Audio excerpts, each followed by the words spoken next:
मेरे प्यारे मित्रों, आज मैं अपनी 92वीं कहानी लेकर के आपके सामने उपस्थित हुई हूँ। आज की कहानी है बड़ी हवेली। तो चलिए ज़्यादा कुछ न कहते हुए मैं अपनी नई कहानी सुनती हूँ, बड़ी हवेली। मैं और माँ रोज ही इस पगडंडी वाले रास्ते से जाते थे। आते जाते खंडहर पड़े उस घर को भी देखते थे, जहाँ पर लगता है जैसे कोई बड़ी हवेली पहले रहती होगी।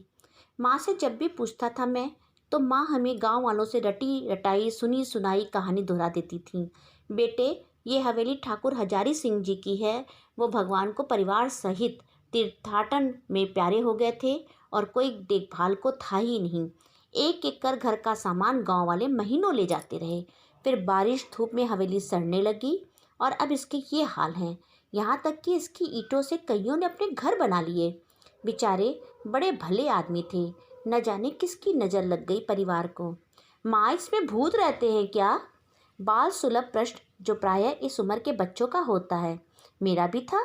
हट पगले, भूत वूत कुछ नहीं होता।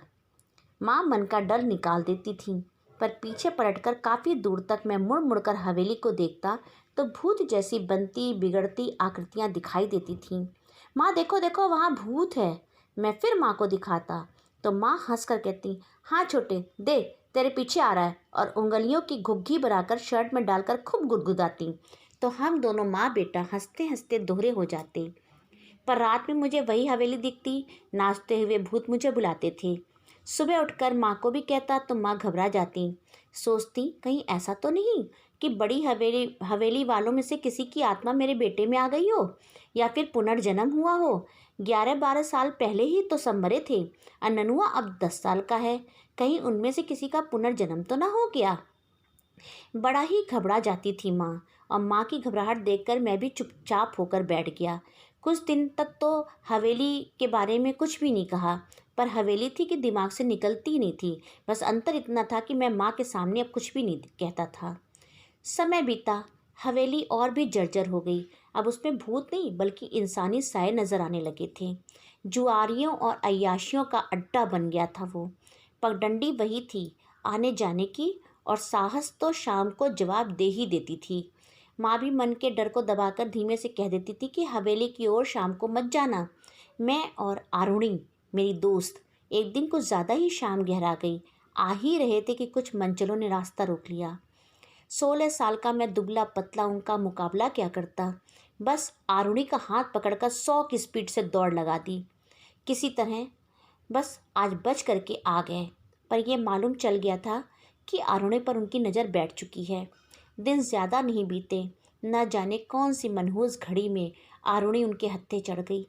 दूसरे दिन छत बिछत लाश मिली। हाहाकार मच गया। बीती बातों को भूलने में 6 साल का वक्त लग गया। 6 साल बाहर गुजार कर 22 साल का मैं आज उसी हवेली के सामने से फिर गुजरा। आज सच में मुझे आरुणी की आत्मा बुला रही थी। आज सच में मुझे हवेली में नाचते भूत दिखाई दे रहे थे। आरुणी की चीखें मुझे साफ सुनाई दे रही थीं। अब लगने लगा था कि बड़ी हवेली अब सचमुच भूतिया हो गई है। मेरे प्यारे मित्रों, मेरी ये नई कहानी आपको अवश्य पसंद आई होगी, बड़ी हवेली। मित्रों, मेरी कहानियों का जो भंडार है वो बहुत तेज़ी से शतक की ओर बढ़ रहा है, और बहुत जल्दी आपके सामने ये 100 कहानियाँ इन 1.5 सालों में आपके समक्ष आ जाएंगी। तो जैसा कि मैं आपसे हमेशा कहती आई हूँ कि मेरे चैनल को देखते रहिए, लाइक शेयर सब्सक्राइब ज़रूर कीजिए। आप ही वो हैं जो मेरी कहानियों को ऊंचाइयों तक ले करके जा सकते हैं।